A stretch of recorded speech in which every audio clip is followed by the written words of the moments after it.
Hello everyone, Acesup here for PokerNerve. Boldly streaming again. Had a few PC issues. Not sure if they've been resolved, but going to boldly stream anyway. Last time that didn't work out so well, but it's been a couple of days now since I fired up the stream, so I didn't want to neglect anybody, have anyone feeling sad. So back to streaming some action. Been doing pretty good. Had a long 12-hour, 13-hour session yesterday. It was pretty tough. Ended up winning the 11 rebuy, which was good in the end. But yeah, final table, the big 162 a couple of times recently. Sorry, the 162 bounty. And overall been doing okay. But last couple of sessions have been pretty tough. I've been running pretty horrendously. So it seems to go in waves, doesn't it? It's like a tide. Pulls you in and then it takes you out, and just got to ride it. Just got to ride the waves and see where they take you. And just try not to get rattled. Try not to get tilted and just continue to make good decisions. That's really what it's all about, isn't it? I think I will continue here with the Gutsa. It's a fairly... I mean, we've got good implied odds. We're quite deep. It's actually not too bad a card to rep.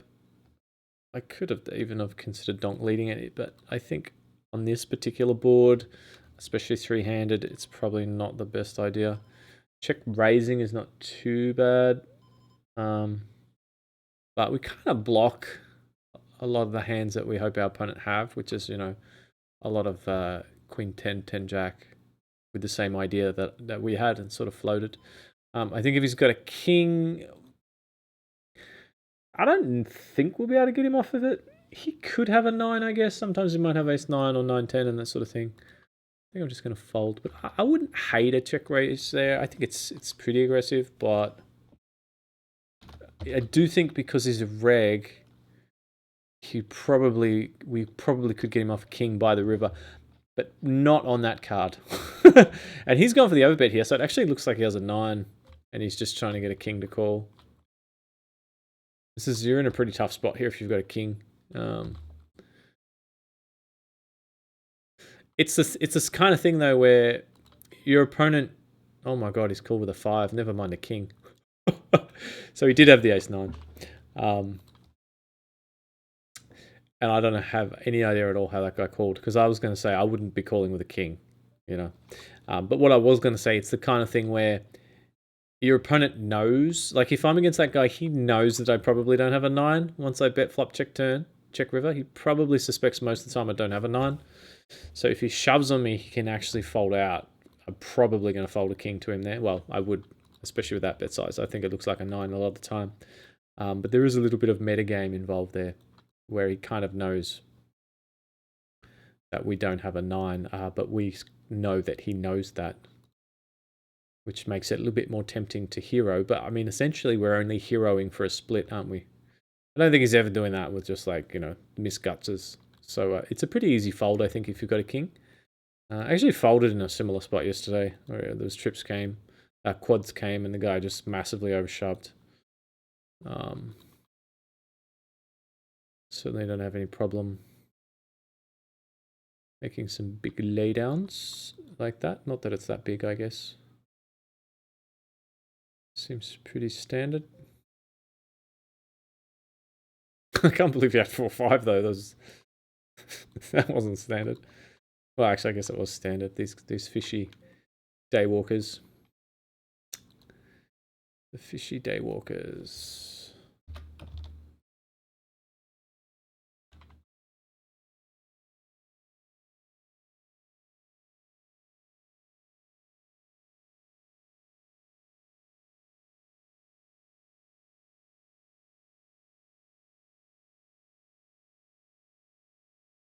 I'm getting brutalized by 888 poker as well.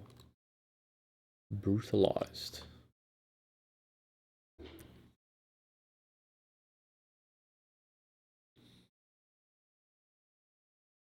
Defend here with queen 4.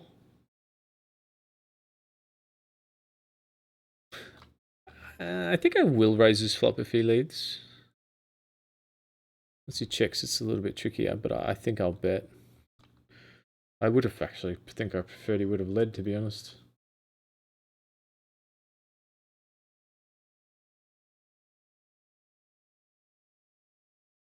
This is, I don't usually go for naked bluffs like this that often. But I do think he's pretty heavily weighted towards like 3x or ace high here. So I think I will go for it. If he's happened to get tricky, if he's got tricky on us and checked to like king jack of diamonds, for example, then it's just bad luck. But I do think once he caps his range like that, he really has a hard time calling down. So I would be very unbalanced there and just bluffing with, you know, a really wide range. I think exploitively it's okay. And you can see that he did fold.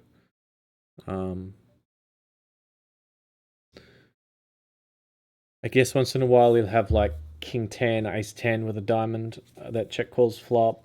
But most of the time he's just got ace high, maybe king high, maybe like I said a 3x. And normally I don't presume that players are going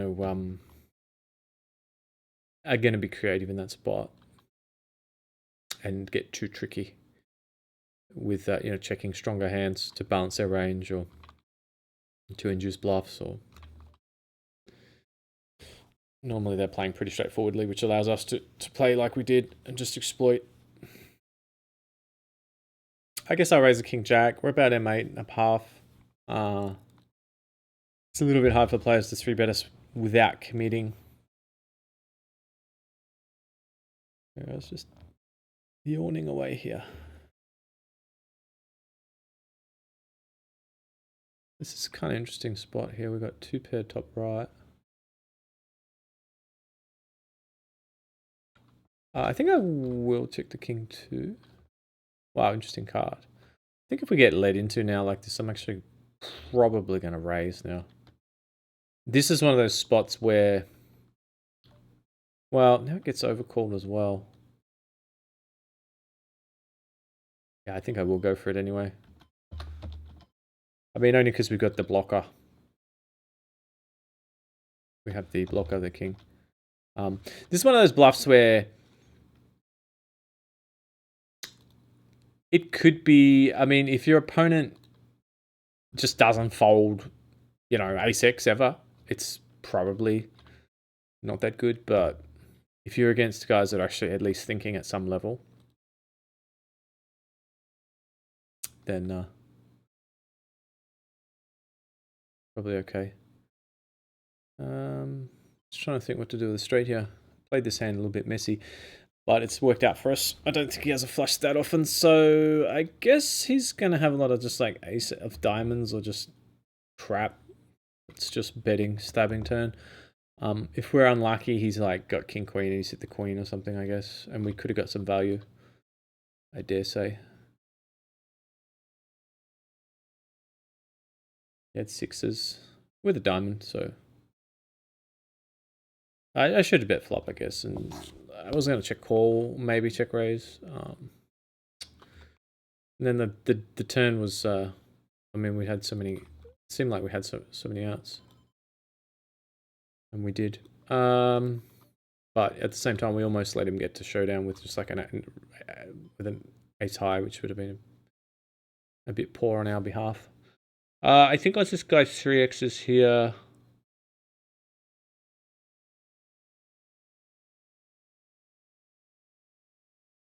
Wow, he's pretty short. This looks really strong. I feel like I want to just get it in, but I mean, he's pretty short, and instead of jamming, he's just 3x'd, and there's a couple of guys in with big stacks. I think I'm just going to fold. This Matty guy here, yeah, I mean, I think I'm just going to bet 2/3 pot.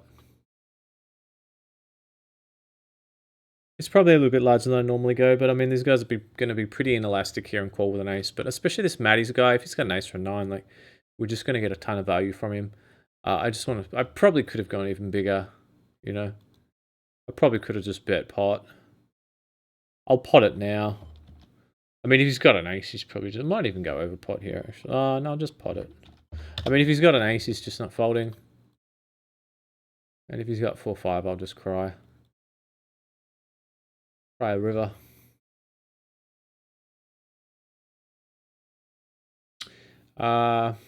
He did just get owned by an overbet. It's the same guy, right? Or is it not?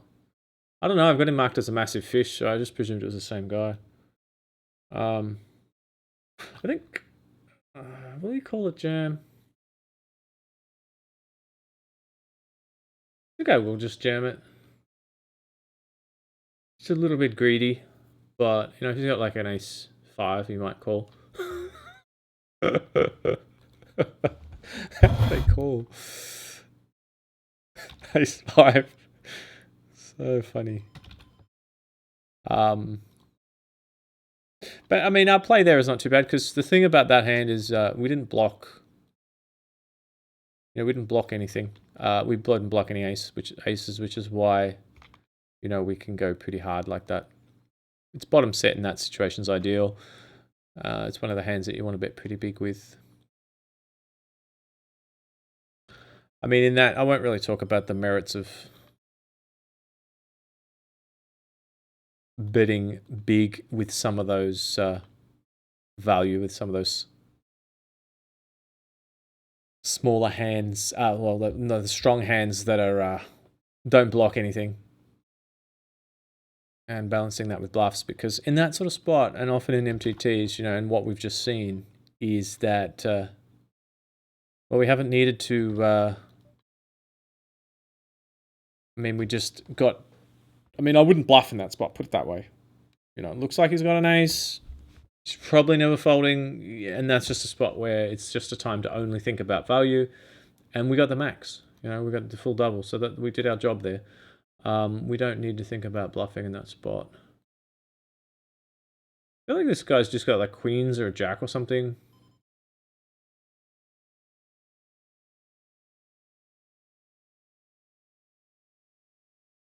I'm going to shove it. You might think we've got some sort of straight draw that missed, but I mean, everything kind of gets there. The flush gets there. Some of the straights come in, so I don't expect to get called here too often, but I do think it's a value bet. And I don't think checking is really, I mean, that good. Seems like he's got a hand with some showdown, which is also evident by the fact that I think that he check folded. Probably had jack queen or something like that. It's just unfortunate that the flush came in. If the flush doesn't come in, we get paid. Especially once he starts tanking like he did. I think I will 3-bet here.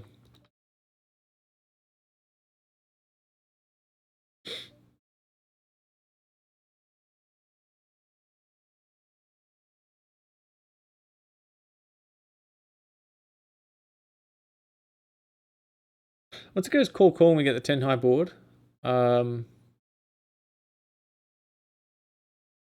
think 10 high board. Yeah, I will fire actually. I will fire. The reason being is that any jack, queen, king, or ace, I will shove turn on, and it'll give us a lot of equity or the best hand a lot. At the same time, if this happens to us, we can just fold. I think checking giving up is not too bad, but the board is pretty dry. And like I said, if we get a jack or a queen, a king or an ace on the turn, I think shoves will get through a lot. I think a lot of the time there they've got like, I mean, we're probably pretty unlucky there, and the guy's got like 10 jack or ace 10 or something. And this player's probably got like 7s or something, you know. A hand like, if they're going to call with 9s down, which I think they are, they're going to have a really hard time on a lot of turns.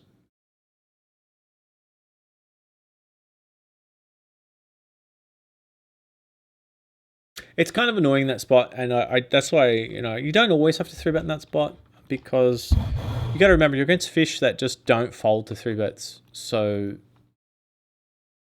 I think it's okay to stagger the ace king. And what I mean by that is that a lot of the times you get yourself in that situation we just had, you know, where you're just betting with like a couple of high cards and it's multi-way. It's a little bit ugly. So you got to be careful about that sort of situation, especially against these massive donks. I mean, they're just so bad that we don't really need to put ourselves in those sorts of spots too often. Having said that, I mean, I don't mind building the pot like that for the time that we actually do flop, you know, an ace or a king and have them crushed, and we just get a ton of value, probably a double.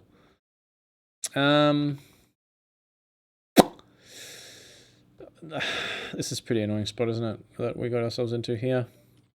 I blame you guys. I feel like he's got it, but I think I'm just not going to fold. I feel like he's got it, though. I think I will fold. Does he bluff? A lot of his barreling hands there, I think are hands that, like, have some pretty bad shape. Initially, I was thinking we should probably call down, but started thinking that, I think if he doesn't have the ace, I mean, I think if he has an ace, it doesn't make much sense to bluff with it. But a lot of cards I think he barrels on. Come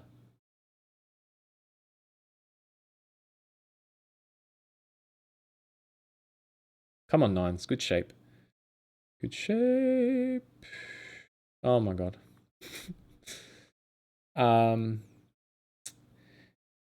Yeah, a lot of the hands I think he barrels on the big spades, the king of spades, queen of spades, maybe the jack of spades. Having said that, he's repping a pretty polar range, and his name is Russian Donk. So, but he is from Ireland. Ireland.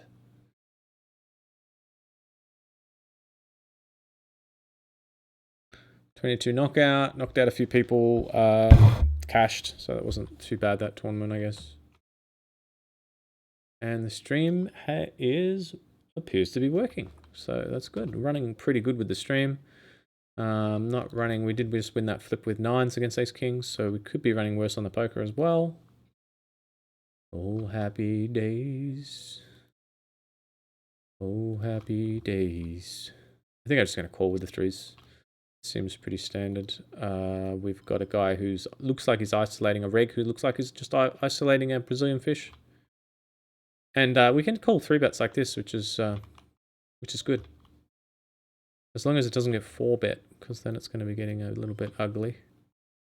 We're at the up and down here. This looks like a pretty good spot to bet. Put a bit of pressure on. So I guess, wow, he does go for it. That's really annoying. I guess at this point we have to fold. It's pretty tempting to call, but the implieds are borderline, and it still could get re-raised. I guess we have to fold. 890 just donk leads turn, which is pretty strange. I think for that price we're going to call. Just thinking if he has what he has, like king 9, king jack, maybe with diamonds, jack 9. Could just have a 10, I guess, with diamonds. It looks like a good card, but I don't actually think it's that good for us. I think he's got a lot of, like, he could have some jack 8 and king jack. Could have some 9, 10. Could have, like, king 9 of diamonds. Although I don't know if he'd bet river with that. Well, unless he's just got queen deuce, but I mean, that's probably unlikely. Maybe you got queen 10 and just got scared. I think there's too many hands that might take this line where he check calls flop donk leads turn. Especially on the 9. I mean, everything that all the draws pretty much got there. Unless he's just called us with like a naked like ace 8 of diamonds like on the flop. And then just picked up a flush draw on donks. You might just have king queen and play it that way as well, I guess. Impossible. Did we see what that guy had last hand? No, we didn't. We didn't, no.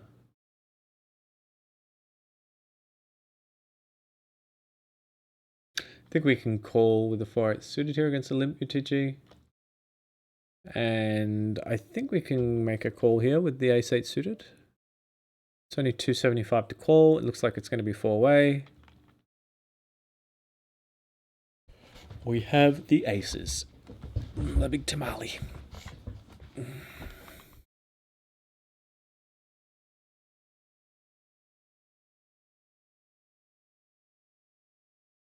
I think I might check raise here, actually. I think this guy's just always stabbing.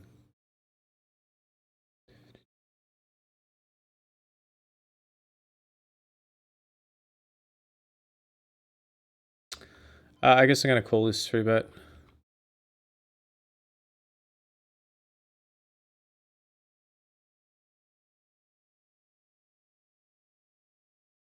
Just going to call the flop with the aces.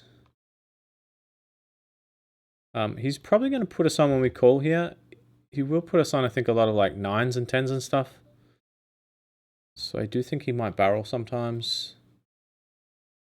The question is, do we want to check? I guess we do. Like a lot of the time, you might just have like ace queen or ace jack. He might have jacks or queens. I'm not sure we get value from those. If we check back, shoves. So he could just do it with a king, I guess. Hopefully he doesn't have 9s or like 8-10 suited or something funky. Yeah, ace king. I mean, it was like pretty much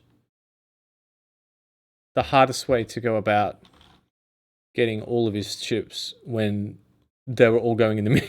They were all going in the middle anyway, always. So, yeah.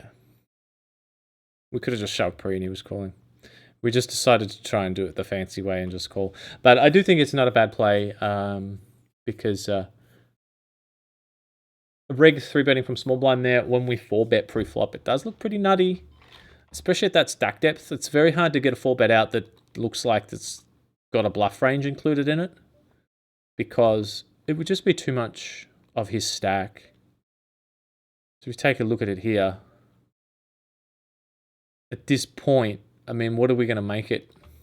That's the problem that we have, is if we 4-bet here to, say, 3,500, I mean, it's almost half our stack, so he's going to know that's never a bluff. And so we can't really 4-bet light in this spot.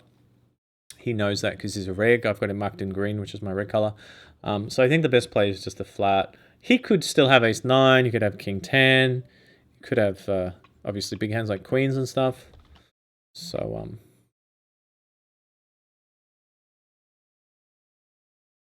that's annoying. No, it's not. So I like the way he played it. Having said that, I mean, we could have got better boards for our hand. I mean, it's good if he's got king jack or king 10 or something, but once he shoves river, I mean, I don't think he's going to have that many bluffs. This looks like he's got a king, or he's just got 9s and just binked on the river. So it was a little bit concerning. But this hand's not, because we have trip 7s. I think I bet pretty big here. I would be betting big here with, might even go over pot here actually. I'm going to do this time with a 7. I would do this a lot with draws, like an 8x or flush draws. So this time I'm actually going to do it with a hand.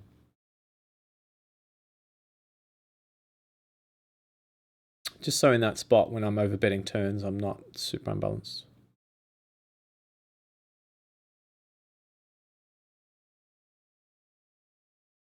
The hope is there is that he's got ace king and he just sees a lot of draws and heroes, or he just has a draw himself. This gives us some action. I don't mind betting big, and a lot of players in that spot say, "Oh well, he's obviously really weak, so we don't want to bet big." But I mean, in that spot, like he looks, even though he looks weak, he knows that we think he looks weak. So I think I just jammed the fours. It's pretty borderline, but I mean, we're so short. It can't be that bad. In that spot, I think a lot of players say, well, he looks so weak, you know, maybe we should just bet small. But at the same time, I mean, he knows that, so I don't think his range is as elastic as people think on that sort of really wet board. I mean, I think he's just never calling, right? If he's never calling even a small bet, then you don't really lose much by betting big the times that he is a hero. What I'm really imagining is I'm thinking about how often he's going to call, a small bet versus a bigger bet. So let's just say like, that's not even the right table. Where is it? Yeah. I mean, it looks like he's given up. So one could argue, let's just bet small. It looks like he's given up, but maybe hero sometimes with ace queen or something. But how often if we bet like, say we bet 400 and he's calling that 80% of the time, we get 320 in value, right? So he's calling 80% of the time when we bet 400 quarter pot. That's great. We get 320 in value.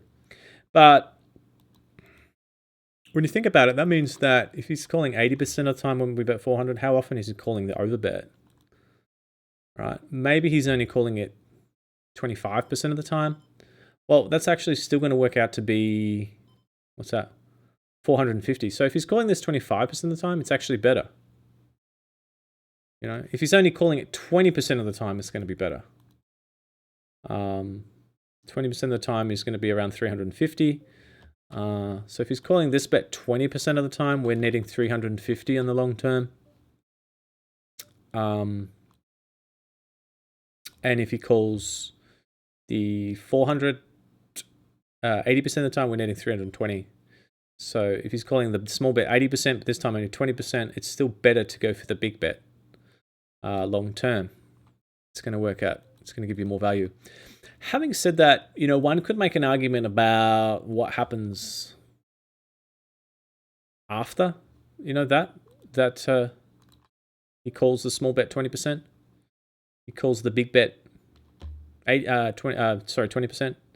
If he calls this big bet 20% of the time, like he's probably going to call a lot of rivers, or he's going to have a flush draw a lot. It's going to be tricky. Do we check and trap, or do we bet again? I'm not sure, but I do think that if we can make good decisions on the river, this play also lends itself to potentially getting a huge pot, as opposed to the small bet, which means that you'll never really get a big pot. So you could argue that 20% of the time that he calls the big bet will also enable you to then on the river also net a much bigger river bet or river value, which also adds value to the bigger bet. But then I guess someone who's arguing, this is kind of like glass is half full. I feel like glass is half full, glass is half empty. Someone arguing for the small bet might also argue that that's 80% of the time he calls the small turn bet, and so we should be able to get a lot of value, if albeit small, but a high percentage call again on the river. Maybe. I'm not sure. I'm not sure if he's calling two streets with ace, heroing with ace high, but he might. Going to call there with the nines. This guy's only jammed M5. Uh-oh. We're going to have to dodge a lot of cards, and in fact, we're going to have to get lucky. That's pretty lucky. It's pretty lucky. I'll take it.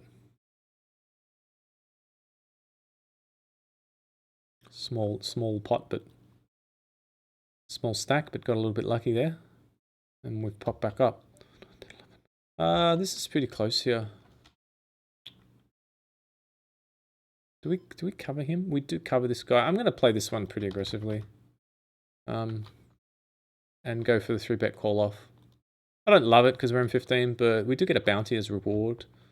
And he just folds a whole lot, so it's definitely going to be profitable. But if he sticks it,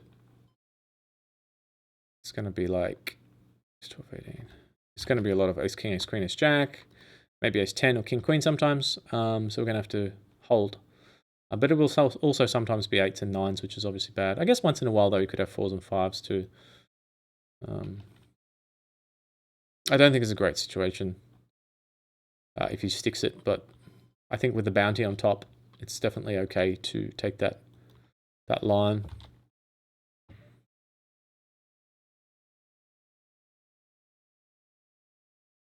I don't know if I would take that line if it wasn't a bounty, to be honest. Like, I don't think I would be willing to 3-bet call off an M15 jam with 6s in that spot against some guy I didn't know. because if he's a tight player, it's a pretty big mistake. I mean, if he's loose, I think it's fine, but if he's tight, it's pretty bad because he's not going to be jamming any worse hands, and he's probably only flatting hands like fives. So even though it's probably marginal to be flatting that sort of hand, most of these guys would. So yeah, nines again.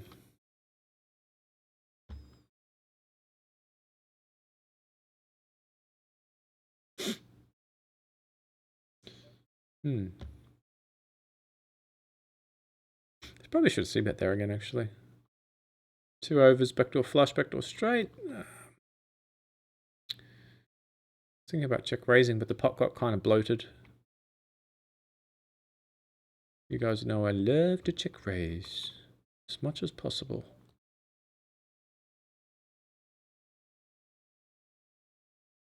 I think it would just bet to protect here. It's fairly dry board. Just have to try and dodge that queen in their hand.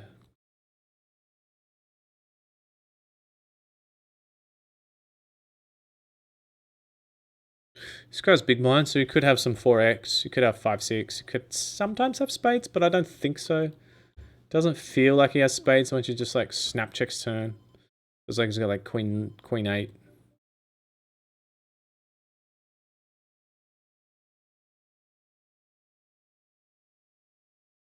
Kind of weird how he makes this bet now.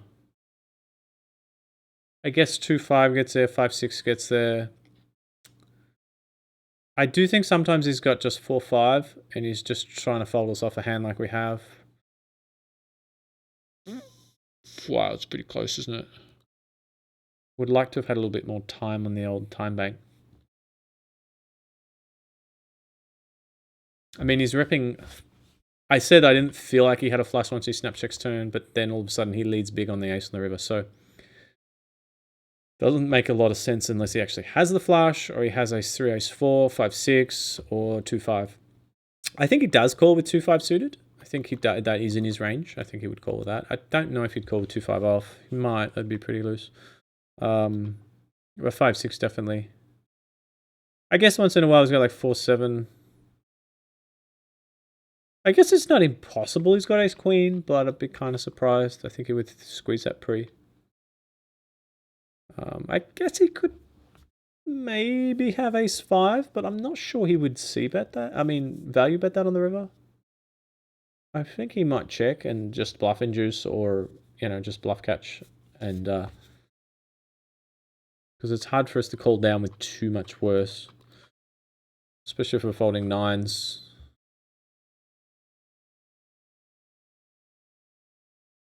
I wonder if he ever tries to value queen king. I don't think he metagames like that and just hopes that we hero. Don't think he does that. It's deuce ace 5, yeah, I don't think it's sort of like, it's a flush, or it's like queen 7, 4-7, 5-6, ace 3, ace 4, so his values. And then his bluffs are probably 3-5, 4-5. 3-5, 4-5. I guess he could have like king jack of diamonds once in a while and check call for backdoors. But I just don't feel like he has enough bluffs versus value in that spot. I mean, unless he's bluffing with like king 3 of like hearts and just check calls flop, turns it into a bluff. The other thing is too, is once we bet flop and check turn, he should probably suspect that we have a lot of ace X. So that might also reduce his bluffing frequency. All in all, I think he's just much more weighted towards value. So it's probably one of those straight or 2-pair or flush draw combos. And sometimes he might mix in a few bluffs, but I think he's going to have a lot more value, so I don't mind folding there.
Folding jack 2, pocket 2's on the button, pocket 8's on the button.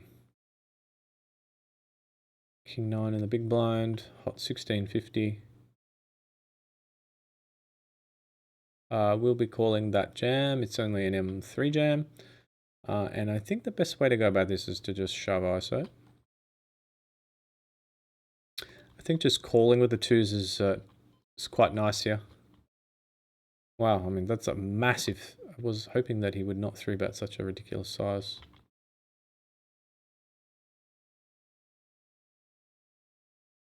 I think if this guy calls, I'll definitely call. Hopefully he calls. Wow, that's good now. It's a pretty nice spot now, actually, because we're getting 1,200 to call and he's got 16.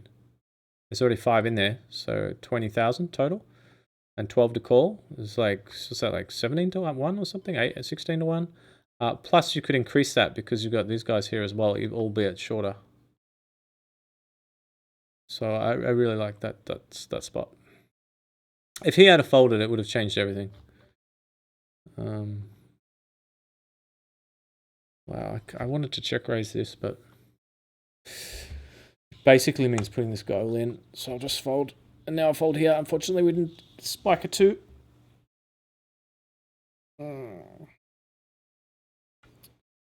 Yeah.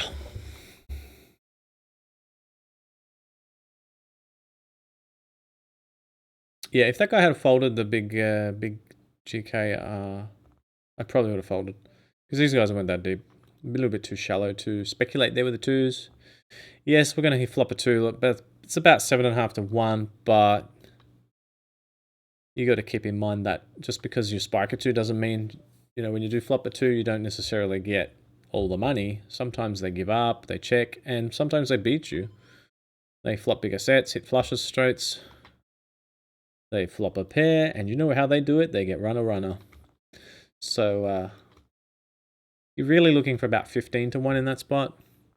20 to 1 is an easy call. 15 to 1 is usually a call. 10 to 1 is really pushing it.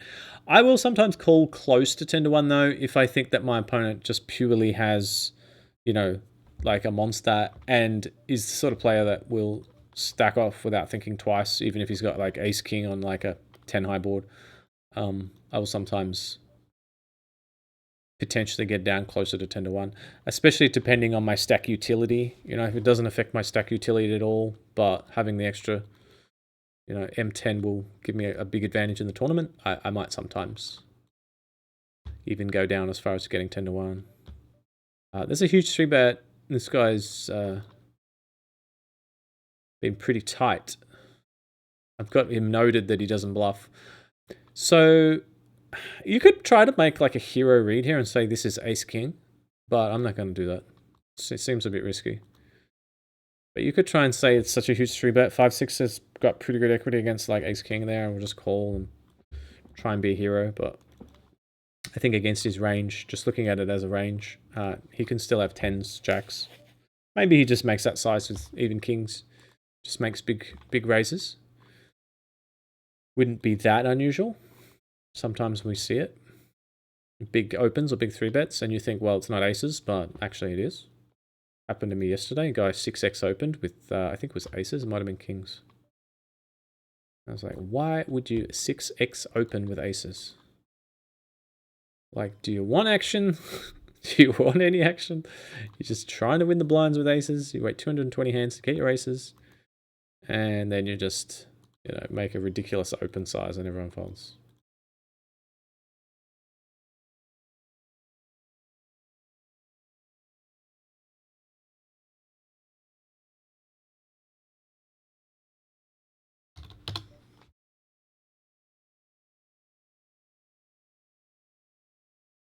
Wow, this is a weird line. This guy just checked back flop and then mini raises turn. I see this a lot by like fish with that have like... I see this with fish that don't like want you to bet river. So they kind of do it as a control play to look strong so that you won't bet again on the river. Which means you could have like ace 3 or like 7s or something like that.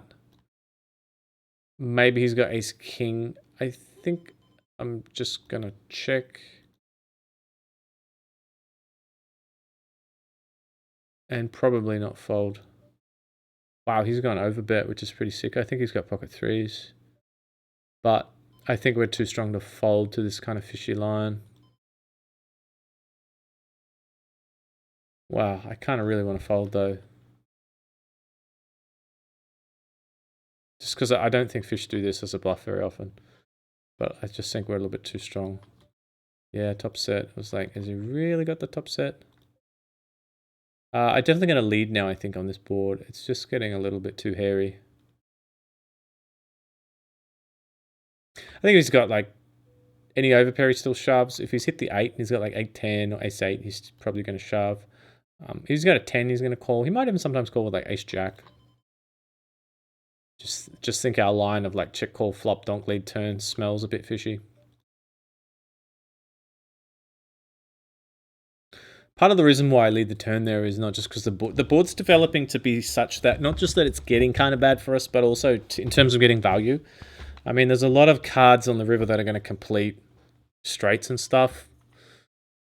So, and the other thing is too, is that getting value out of position is a little bit tricky. So if we don't bet the turn, it's going to be really hard to get value. There's lots of bad cards on the river that will prevent us from getting value, or just maybe even not leave us without the best hand anymore. If we bet turn, we can get stacks in on the river. Whereas if we don't bet turn and he checks, we just, even if we get a nice clean river card, it's just really hard to get. We're just going to have to do a value bet, hopefully get paid, and we do miss the opportunity to double up the time that he had sort of a hand like, fives or something that just didn't believe us, or maybe, like I said, ace-10 on the turn, that would have called a bet, and then the river's an ace or something like that. We get the max.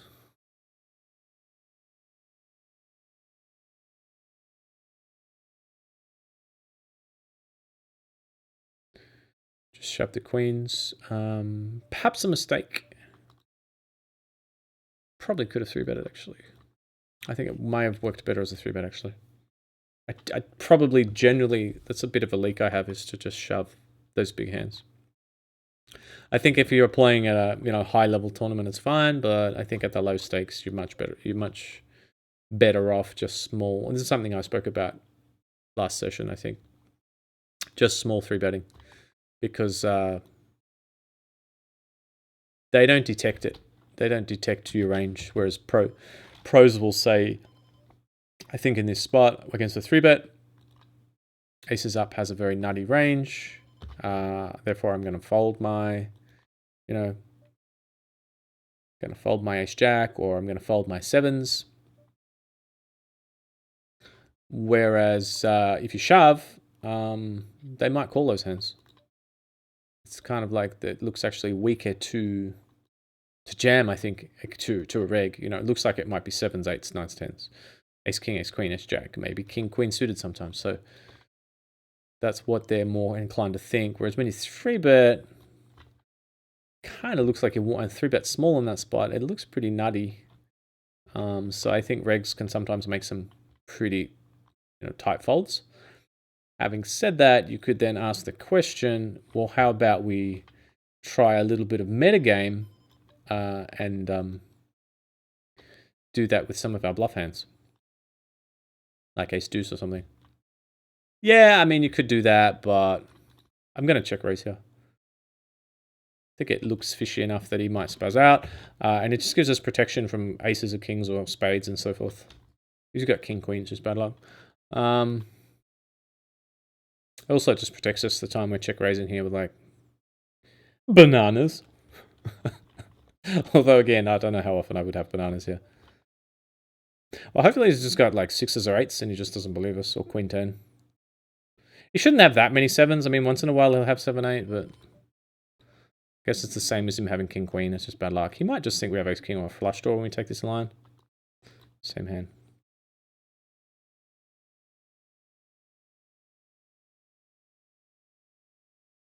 I think there's a lot of disparity when you take that line, depending on the player. I think some players just think you've got like ace, king, ace, jack, got nothing, or a draw. And then other players freak out. I think you've got a monster. So I think the disparity between players depending on their range of operation, the level they're thinking at. I feel like you get kind of a pretty big... yeah, I think I'll just raise here.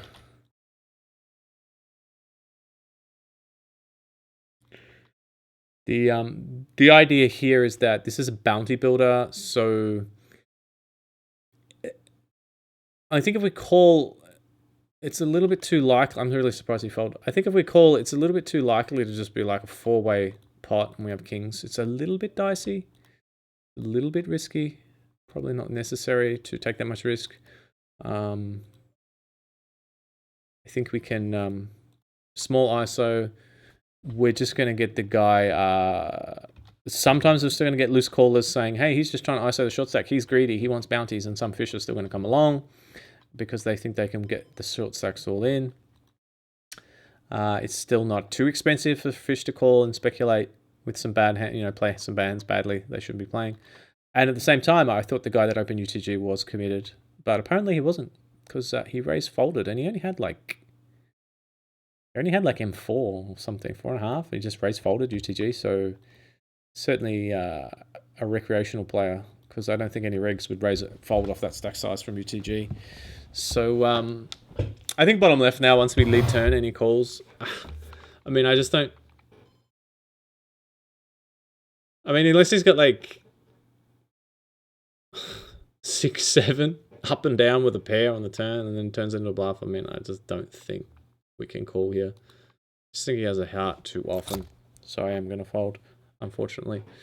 And that's that. That is the end of that chapter, guys. Thanks for tuning in. This has been Acesup for Poker Nerve, and I'll be back after the break.